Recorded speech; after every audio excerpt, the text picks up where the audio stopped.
to work. Now, the actress and Loose Women panellist Denise Welch believes that this is the result of scaremongering by many in the media and government, and she joins us today alongside our very own Dr. Sarah Kaya to explain more on all of this.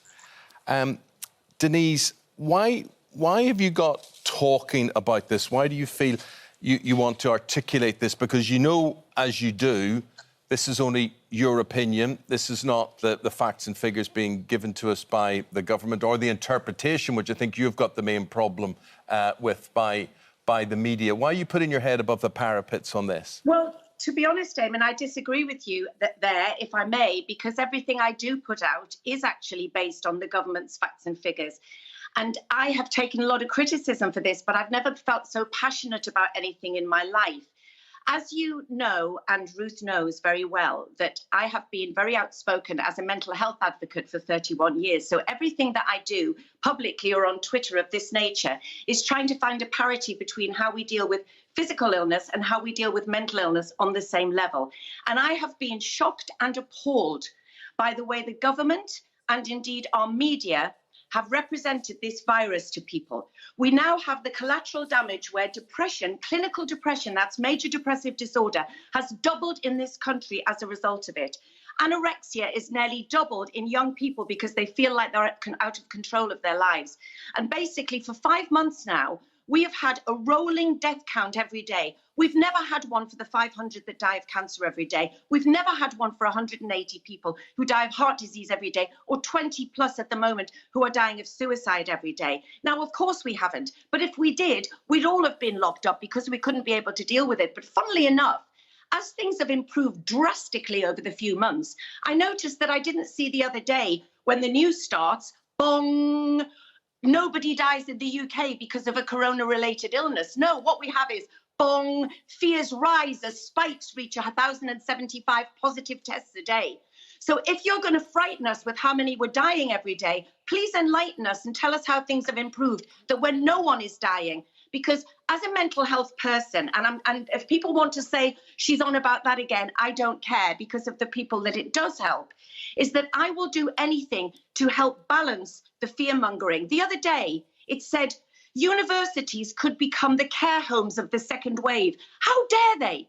And then it cuts to a clip of two presenters sitting going, it's terrifying, isn't it, to think that they're saying now that universities might become the care home. Just as these young people on the threshold of their life are going back to university. It's absolutely disgraceful. But Denise, I think there will be people watching this who are vulnerable people, who have family members who are vulnerable, who've been shielding. And they will say it is those very young people that you're talking about who are going and not social distancing, not wearing their masks. They don't suffer too badly from COVID, but taking it back home. That's, Ruth, I'm not saying about the social distancing. I'm not, the thing is, because if you talk about this, which is the truth. So the other day, if I put something out, which is everything I do, I have researched. I can't tell you how important this is to me. And another thing I'd like to point out, Ruth and Eamonn and Sarah, is that I asked ITV if they would like to sign an NDA today so that I can show them the amount of NHS doctors, nurses, dentists who are coming to me, a T-list celebrity, according to megastar Piers Morgan, about I'm basically telling the truth. So I was saying the other day, 2,800 people were on ventilators where coronavirus was involved at the peak. The other day, 52 were. To me, that is good news as how we have moved forward. I'm not saying this is over. I am not saying how horrendous this virus is and was. But at the moment, we have a 1 in 2 million chance of dying of COVID, and I have a 1 in 3 chance of getting cancer. So please, can the government just tell us what do you want? Yeah, what do you want the government to do? You're clearly very passionate about it, obviously very angry about it. What do you want them to do? Because they will say that they are listening to the advice from health professionals, won't they? And they are going on that. They're going on numbers, advice, looking at other European countries where there are spikes. What do you want them to do? Yeah, there are spikes, Ruth, can I just say, at the moment, and I'm talking about at the moment, not when the flu season starts, I'm talking about at the moment, these spikes are positive tests. At the moment, they are not leading to increased hospitalizations and deaths. Also, a very, very, very high up doctor who came to me via direct message on Twitter was telling me about the failures within this testing system and how it is picking up old coronaviruses that may have been someone that was positive 6 weeks ago that's not infectious. So if we have a government that can snap their fingers and put us into lockdown, have the decency to explain why and to explain the testing. Have the decency as to why so many people were put down as a COVID death when they hadn't even been tested. Have the decency to explain why if you tested positive for COVID-19, within 6 weeks, if you die in a car accident, you're put down as a COVID death. My mum died a horrendous death from cancer 8 years ago. When she died, she had pneumonia. She didn't die of pneumonia, she died of cancer. So all I'm saying is, answer the questions. I'm not saying what to do. I've been told many times, you're not an immunologist. Of course I'm not. But I'm also not putting anything out that I'm not hearing from NHS doctors and nurses who cannot speak out. OK, well, let's see if we can provide any of these answers to you with our doctor, Dr. Sarah. You've listened to a very impassionate Denise there. She says she's not a conspiracy theorist. She's not an anti-vaxxer. She's not extremely right-wing on all of this. She just says... Extremely right-wing. I'm not remotely right-wing, Eamonn. OK, I'm only using your quote back at you, right? So just calm down, right? And we'll try and get the doctor to see if she can give you some answers to this. Right, doctor? I think there's always going to be bias in the media. So you'll always have a statistic saying, you know, one paper will say the cases are on the rise, there is a spike. The exact same figures will be taken by another media outlet, which will say, we're improving our testing and we're therefore able to track and trace and isolate better. I think for me, it's really important that we look at the death rates, we look at the number of hospitalizations, the number of people on ventilators, and those are on the decrease despite the spikes in number of cases, which usually indicates that actually we are managing to actually track and trace and isolate as well as we'd like. But I do also think that there is so much to this virus we don't know still. Yes, it's been around, you know, since December, and we're getting more knowledge, but we don't know how our immune system is going to work in terms of our antibodies, whether we will be immune to it, for how long we're going to be immune to it. And we also don't know how it's going to affect us come the winter and when the flu season and other winter viruses come around. So I do think we still need to be cautious, but there are positives that we are learning from this. And I can see why Denise is upset in terms of mental health, because it's taking a huge toll on mental health.